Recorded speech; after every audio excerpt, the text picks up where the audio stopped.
Hello everyone, welcome to my channel BK Munnalal.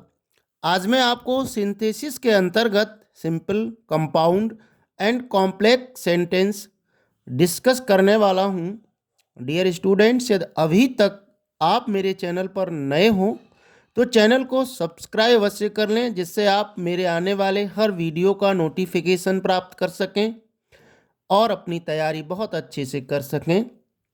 आइए शुरू करते हैं simple, compound and complex sentences. Dear students, synthesis को हिंदी में संश्लेषण कहते हैं। तो सबसे पहले हम सिंथेसिस को ही समझते हैं। सिंथेसिस क्या होता है? Synthesis is a combination of A number of simple sentences into one new sentence, simple, compound and complex। संश्लेषण बहुत से साधारण वाक्यों को मिलाकर एक नया वाक्य सृजित कर देना, बना देना होता है, चाहे वो सिंपल सेंटेंस हो, कंपाउंड सेंटेंस हो अथवा कॉम्प्लेक्स सेंटेंस हो।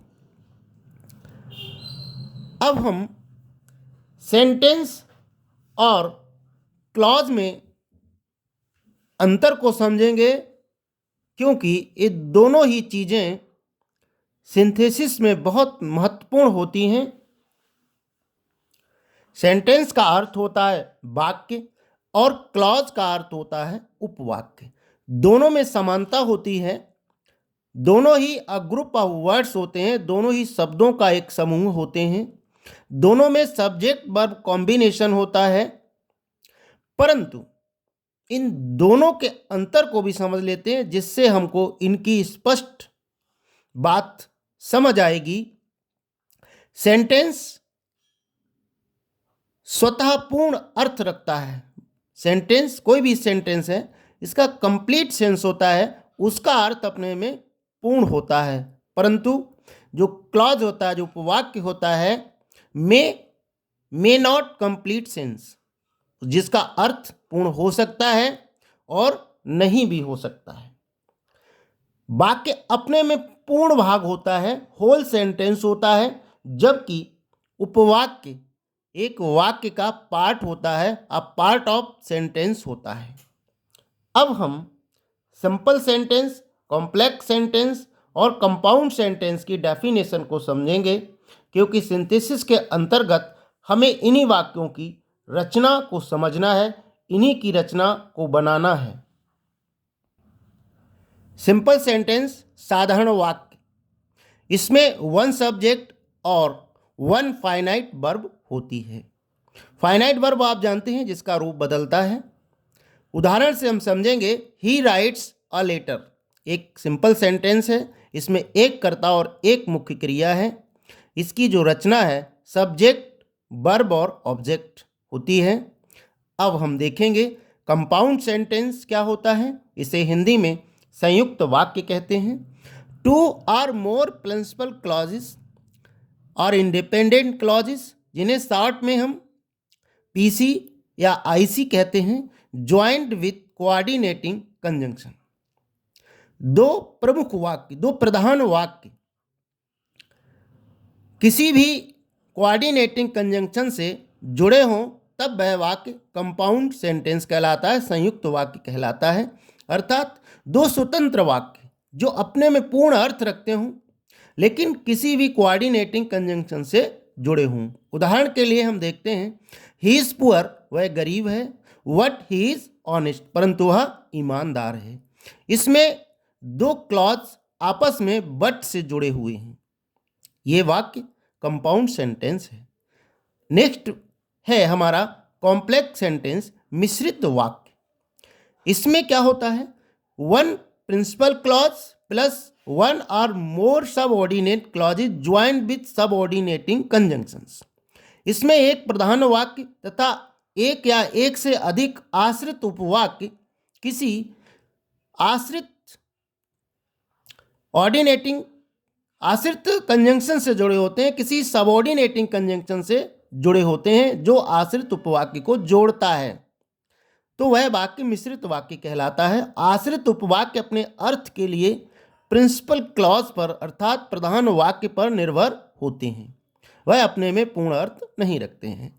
उदाहरण से हम समझते हैं, I have a watch which gives correct time. मेरे पास एक घड़ी है जो सही समय देती है। अब उदाहरण के लिए अगर हम अर्थ निकालना चाहें सबऑर्डिनेट क्लॉज का, विच गिव्स करेक्ट टाइम, जो सही समय देती है, तो इसके लिए हमें प्रिंसिपल क्लॉज की आवश्यकता होगी, आई हैव ए वॉच, अन्यथा इसका अर्थ अपने में अपूर्ण होता है। अब हम आगे क्लॉजेस को समझेंगे। क्लॉजेस को हम समझते हैं। अब सबसे पहले इंडिपेंडेंट क्लॉज, इसे हम प्रिंसिपल क्लॉज भी कहते हैं, शॉर्ट में पीसी कहेंगे, मेन क्लॉज कहते हैं, शॉर्ट में एमसी कहेंगे। ये मुख्य उपवाक्य होता है और इसका अर्थ अपने में पूर्ण होता है, इट हैज़ कंप्लीट सेंस और needs no other clause to stand, अपना अर्थ व्यक्त करने के लिए इसे अन्य किसी उपवाक्य की आवश्यकता नहीं होती है। दूसरे प्रकार के इंडिपेंडेंट क्लॉज होते हैं, स्वतंत्र उपवाक्य होते हैं, इन्हें सबऑर्डिनेट क्लॉज भी कहते हैं। हिंदी में इन्हें आश्रित उपवाक्य कहा जाता है और इनकी कुछ विशेषताएं हैं जिन्हें हमें ध्यान में रखना पड़ेगा। इंडिपेंडेंट क्लॉज का अर्थ अपने में पूर्ण नहीं होता है, नो कंप्लीट सेंस, और नीड्स पीसी टू स्टैंड, इन्हें अपना अर्थ व्यक्त करने के लिए प्रिंसिपल क्लॉज की आवश्यकता रहती है। उदाहरण से हम समझ लेते हैं, you may read what you like, आप जो चाहें पढ़ सकते हैं। यहाँ पर you may read principal clause है, व्हाट यू लाइक ये डिपेंडेंट क्लॉज है, आश्रित उपवाक्य है, सबऑर्डिनेट क्लॉज है। काइंड्स ऑफ डिपेंडेंट क्लॉज, आश्रित उपवाक्यों के प्रकार, ये 3 प्रकार के होते हैं जिन्हें हम समझेंगे। डियर स्टूडेंट्स, डिपेंडेंट क्लॉजेज या सबऑर्डिनेट क्लॉजेज कॉम्प्लेक्स सेंटेंस का सृजन करने में बहुत सहायक होते हैं, इन्हें हमें बहुत अच्छे से समझ लेना चाहिए। सबसे पहला जो सबऑर्डिनेट क्लॉज या डिपेंडेंट क्लॉज होता है वह होता है नाउन क्लॉज। नाउन क्लॉज वह होता है जो नाउन की तरह कार्य करे, एक्ट्स एज नाउन। ये subject of the verb, object of the verb, object of preposition, complement of the sentence, कई तरह से इसका प्रयोग होता है। उदाहरण के लिए, it is known to all that you are honest, that you are honest is known to all. दूसरे प्रकार के एडजेक्टिव क्लॉज होते हैं। Adjective clause acts as an adjective, adjective clause एक एडजेक्टिव की तरह कार्य करता है और ये किसी नाउन को डिस्क्राइब करता है, नाउन का वर्णन करता है। उदाहरण के लिए, I have a watch which gives correct time, मेरे पास एक घड़ी है जो सही समय देती है। कौन सी करके हमको एडजेक्टिव क्लॉज प्राप्त हो जाता है। कौन सी घड़ी है मेरे पास, जो सही समय देती है। अब हम देखेंगे एडवर्ब क्लॉज। एडवर्ब क्लॉज वह क्लॉज होता है which acts as an adverb, जो क्रिया विशेषण की तरह कार्य करता है, जो एडजेक्टिव की तरह कार्य करता है। It modifies verb, adjective, adverb, ये क्रिया को, एडजेक्टिव को और एडवर्ब को मॉडिफाई करता है। उदाहरण के लिए, he passed because he worked hard, वह पास हो गया क्योंकि उसने कठिन परिश्रम किया। ये एडवर्ब क्लॉज है, ही वर्कड हार्ड, इस क्रिया की विशेषता बता रहा है पास्ट की, जिससे वह पास हुआ। अब थर्ड जो होते हैं वह कोऑर्डिनेट क्लॉज होते हैं, समान पदीय उपवाक्य।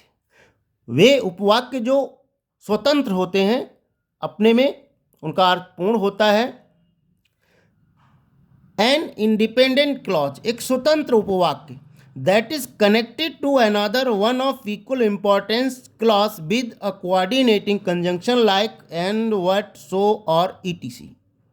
वे स्वतंत्र वाक्य जो बराबर महत्व के दूसरे वाक्य से जुड़े होते हैं, अर्थात दो स्वतंत्र वाक्य किसी कोऑर्डिनेटिंग कंजंक्शन से इसमें जुड़े होते हैं। ऐसे उपवाक्य एंड है, बट है, सो है, और है इत्यादि से जुड़े होते हैं। ये कंपाउंड सेंटेंस बनाने में उपयोग होते हैं, आते हैं, इनका प्रयोग किया जाता है। उदाहरण देखेंगे, he worked what he failed. वाक्यों के जो हमारे स्वतंत्र वाक्य होते हैं उनके सेंस के अनुसार, उनके भाव के अनुसार हम कोऑर्डिनेटिंग कंजंक्शन यूज करते हैं। जहां अपोजिट आएगा तो हमें बट का प्रयोग करना होता है। तो उदाहरण है, ही worked hard what he failed, परंतु वह असफल हो गया। अगर ये पास हुआ होता तो यहाँ पर सो का प्रयोग होता, वो परिणाम दर्शाता। आशा है डियर स्टूडेंट ये वीडियो आपको पसंद आया होगा। पसंद आया हो तो इसे लाइक करिएगा, शेयर कीजिएगा, और वीडियो के अंत में मैं अन्य ग्रामर के टॉपिक्स की लिंक दे दूंगा, वहां जाकर आप उनको अच्छे से तैयार कर सकते हैं। बने रहिए आपके अपने चैनल बीके मुन्ना लाल में। Thanks for watching.